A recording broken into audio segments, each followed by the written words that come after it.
ನಮಸ್ಕಾರ. ಎನ್ಆರ್ಪುರ ಸುದ್ದಿ ಸಮಾಚಾರಕ್ಕೆ ಸ್ವಾಗತ. ಇಂದು ಸೋಮವಾರ. ನಾನು ಭಾಗ್ಯ ನಂಜುಂಡಸ್ವಾಮಿ. ಸುದ್ದಿಗಳ ವಿವರ. ಕರ್ನಾಟಕದ ಹಲವು ಭಾಗಗಳಲ್ಲಿ ಮತಾಂತರವು ವ್ಯಾಪಕವಾಗಿ ನಡೆಯುತ್ತಿದ್ದು, ಮತಾಂತರ ತಡೆಯಲು 8500 ಬ್ಲಾಕ್ಗಳಲ್ಲಿ ಧರ್ಮ ಪರಿವರ್ತನೆ ಪ್ರಕ್ರಿಯೆ ಪ್ರಾರಂಭವಾಗಿದ್ದು, ಪ್ರತಿ ಬ್ಲಾಕ್ನಲ್ಲೂ ಒಬ್ಬ ಧರ್ಮ ರಕ್ಷಕರನ್ನು ನೇಮಿಸಿದ್ದೇವೆ ಎಂದು ವಿಶ್ವ ಹಿಂದೂ ಪರಿಷತ್ ಅಂತಾರಾಷ್ಟ್ರೀಯ ಅಧ್ಯಕ್ಷ ಅಲೋಕ್ ಕುಮಾರ್ ಹೇಳಿದರು. ಅವರು ಇಲ್ಲಿನ ಶನಿವಾರ ರಾತ್ರಿ ಸಿಮ್ಮನಗದ್ದೆ ಬಸ್ತಿ ಮಠಕ್ಕೆ ಭೇಟಿ ನೀಡಿ ಜ್ವಾಲಾಮಾಲಿನಿ ದೇವಿಯ ದರ್ಶನ ಪಡೆದ ನಂತರ ಸುದ್ದಿಗೋಷ್ಠಿಯಲ್ಲಿ ಮಾತನಾಡಿದರು.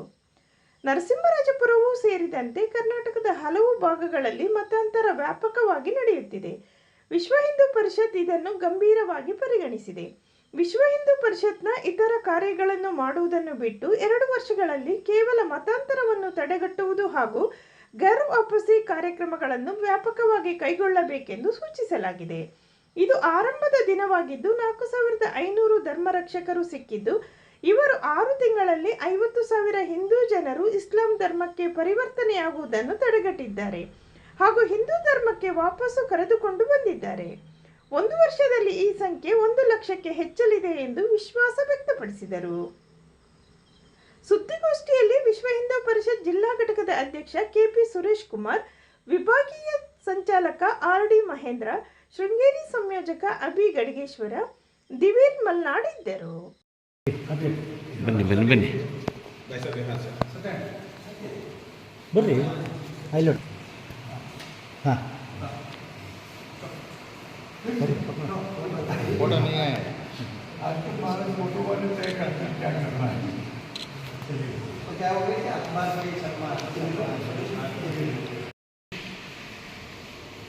तो ये तो हो गया वो कदम जो हमने ली.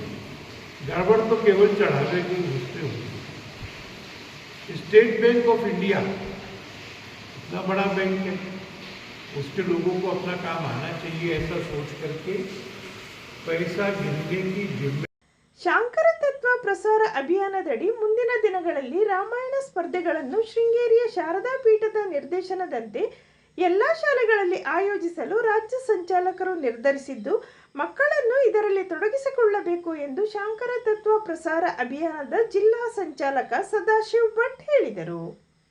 ಅವರು ಭಾನುವಾರ ಪಟ್ಟಣದ ಅಗ್ರಹಾರದಲ್ಲಿರುವ ಬ್ರಾಹ್ಮಣ ಮಹಾಸಭೆಯ ಅನ್ನಪೂರ್ಣಮ್ಮ ರಂಗನಾಥ ಸಭಾಭವನದಲ್ಲಿ ಶಂಕರಾಚಾರ್ಯ ಮಹಾಸಂಸ್ಥಾನ ದಕ್ಷಿಣಾನ್ವಯ ಶಾರದಾ ಪೀಠಂ ಶೃಂಗೇರಿಯ ಶಾಂಕರ ತತ್ವ ಪ್ರಸಾರ ಅಭಿಯಾನದಡಿ ಭಜನಾ ಮಂಡಳಿಯ ಸದಸ್ಯರಿಗೆ ಆಯೋಜಿಸಿದ್ದ ವಲಯ ಮಟ್ಟದ ಭಜನಾ ಸ್ಪರ್ಧಾ ಕಾರ್ಯಕ್ರಮದಲ್ಲಿ ಮುಖ್ಯ ಅತಿಥಿಯಾಗಿ ಮಾತನಾಡಿದರು. ಶಾಂಕರ ತತ್ವ ಪ್ರಸಾರ ಅಭಿಯಾನದ ತಾಲೂಕು ಸಂಚಾಲಕ ಎನ್ ಶ್ರೀನಾಥ್ ಪ್ರಾಸ್ತಾವಿಕವಾಗಿ ಮಾತನಾಡಿ, ಶಾಂಕರ ತತ್ವ ಅಭಿಯಾನ 2014ರಿಂದ ಪ್ರಾರಂಭವಾಗಿದೆ. ಅಷ್ಟೋತ್ತರ ಪಠಣ ಮತ್ತು ಭಜನೆಯನ್ನು ಆಯೋಜಿಸಲಾಗಿತ್ತು. ಕಳೆದ ವರ್ಷ ಉಪನ್ಯಾಸ ಕಾರ್ಯಕ್ರಮ ನಡೆಸಲಾಗಿದೆ. ಶೃಂಗೇರಿ ಶಾರದಾ ಪೀಠದ ಗುರುಗಳ ಆದೇಶದಂತೆ ಭಜನಾ ಮಂಡಳಿಗಳು ಭಜನೆಯನ್ನು ಯಾವ ರೀತಿ ಮಾಡುತ್ತಿದ್ದಾರೆ ಎಂಬುದನ್ನು ತಿಳಿದುಕೊಳ್ಳಲು ಶಾಂಕರ ವೈಭವಂ ಎಂಬ ಹೆಸರಿನಲ್ಲಿ ಭಜನಾ ಸ್ಪರ್ಧೆ ಹಮ್ಮಿಕೊಳ್ಳಲಾಗಿದೆ ಎಂದರು. ಸಭೆಯ ಅಧ್ಯಕ್ಷತೆಯನ್ನು ಶಾಂಕರ ತತ್ವ ಪ್ರಸಾರ ಅಭಿಯಾನದ ಜಿಲ್ಲಾಧ್ಯಕ್ಷ ರಾಮ್ ಪ್ರಸಾದ್ ವಹಿಸಿದ್ದರು. ತಾಲೂಕು ಬ್ರಾಹ್ಮಣ ಮಹಾಸಭಾದ ಖಜಾಂಚಿ ಎಎಸ್ ಅಭಿಷೇಕ್ ಉದ್ಘಾಟಿಸಿದರು. ಸಭೆಯಲ್ಲಿ ಶಂಕರ ತತ್ವ ಪ್ರಸಾರ ಅಭಿಯಾನದ ಕೊಪ್ಪ ತಾಲೂಕು ಸಂಚಾಲಕ ರವೀಂದ್ರ ಪಟವರ್ಧನ್, ಕಳಸಾ ಸಂಚಾಲಕ ನಾಗಭೂಷಣ್, ಶೃಂಗೇರಿ ಸಂಚಾಲಕ ಶ್ರೀಧರ್ ಇದ್ದರು. ವಾಸಂತಿ ಸ್ವಾಗತಿಸಿದರು. ವಾಗ್ದೇವಿ ಕಾರ್ಯಕ್ರಮ ನಿರೂಪಿಸಿದರು. ಭಾರತೀ ಅರವಿಂದಾಚಾರ್ಯ ವಂದಿಸಿದರು. ನಾವು ಬರೀ ಹಿಂಗೆ ಆಗಬೇಕು ಅಂಥೇಳಿ ಅದನ್ನು ನಿಯೋಜನೆ ಮಾಡಿದ್ವಿ. ಅದಕ್ಕೆಲ್ಲರೂ ಸಹಕಾರ ಕೊಟ್ಟಿದ್ದಾರೆ. ಎಲ್ಲ ಭಜನಾ ಮಂಡಳಿಯವರು ಸಹಕಾರ ಕೊಟ್ಟಿದ್ದಾರೆ. ಇವರು ಹೇಳಿದಾಗೆ ಎಲ್ಲರೂ ಅತ್ಯುತ್ತಮವಾದ ಪ್ರದರ್ಶನವನ್ನು ಮಾಡಿದ್ದಾರೆ. ಆದರೆ ನಿರ್ಣಾಯಕ ಸ್ಥಿತಿಯಲ್ಲಿ 1, 2, 3 ಅಂತೇಳಿ ಆಯ್ಕೆ ಮಾಡುವಾಗ ಒಂದಷ್ಟು ಮಾನದಂಡಗಳನ್ನು ಹಾಕ್ಕೊಂಡು ಒಂದಿಷ್ಟು ಮಾರ್ಕ್ಸ್ಗಳನ್ನ ತೆಗೆದಿರ್ತಾರೆ. ಹಾಗಾಗಿ ಯಾರೂ ಬೇಸರ ಆಗೋ ಅವಶ್ಯಕತೆ ಇಲ್ಲ. ಎಲ್ಲರೂ ನರಸಿಂಹರಾಜಪುರ ತಾಲೂಕು ಪತ್ರಕರ್ತರ ಸಂಘದ ಕಚೇರಿಯಲ್ಲಿ ಪಟ್ಟಣ ಪಂಚಾಯಿತಿ ಮಾಜಿ ಅಧ್ಯಕ್ಷ ಹಾಗೂ ದಾನಿ ಬಿಎಸ್ ಆಶೀಶ್ ಕುಮಾರ್ ಅವರನ್ನು ಶನಿವಾರ ಗೌರವಿಸಲಾಯಿತು. ಗೌರವ ಸ್ವೀಕಾರ ಮಾಡಿ ಮಾತನಾಡಿದ ಬಿಎಸ್ ಆಶೀಶ್ ಕುಮಾರ್, ನಮ್ಮ ತಂದೆಯವರು 12 ವರ್ಷಗಳ ಕಾಲ ಎನ್ಆರ್ಪುರ ತಾಲೂಕು ಪ್ರಜಾವಾಣಿ ದಿನಪತ್ರಿಕೆಯ ತಾಲೂಕು ವರದಿಗಾರರಾಗಿದ್ದರು. ಅವರ ನೆನಪಿಗಾಗಿ ಪ್ರತಿ ವರ್ಷ ಪತ್ರಿಕಾ ದಿನಾಚರಣೆ ಕಾರ್ಯಕ್ರಮದಲ್ಲಿ ತಾಲೂಕಿನ ಹಿರಿಯ ಪತ್ರಕರ್ತರಿಗೆ ಗೌರವ ಹಾಗೂ ಪ್ರಶಸ್ತಿ ನೀಡುತ್ತಿದ್ದೇವೆ. ಎನ್ಆರ್ಪುರ ತಾಲೂಕು ಪತ್ರಕರ್ತರ ಸಂಘವು ಕ್ರಿಯಾಶೀಲವಾಗಿ ಕೆಲಸ ಮಾಡುತ್ತಿದೆ.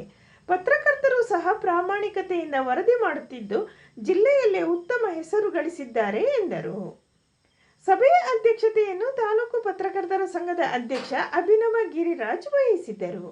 ಸಭೆಯಲ್ಲಿ ಸಂಘದ ಕಾರ್ಯದರ್ಶಿ ಎಂಸಿ ಗುರುಶಾಂತಪ್ಪ, ಗೌರವ ಅಧ್ಯಕ್ಷ ಸಚಿನ್ ಕುಮಾರ್, ಖಜಾಂಚಿ ನಾಗರಾಜ್ ಭಟ್ ಹಾಗೂ ಸಂಘದ ಸದಸ್ಯರು ಇದ್ದರು.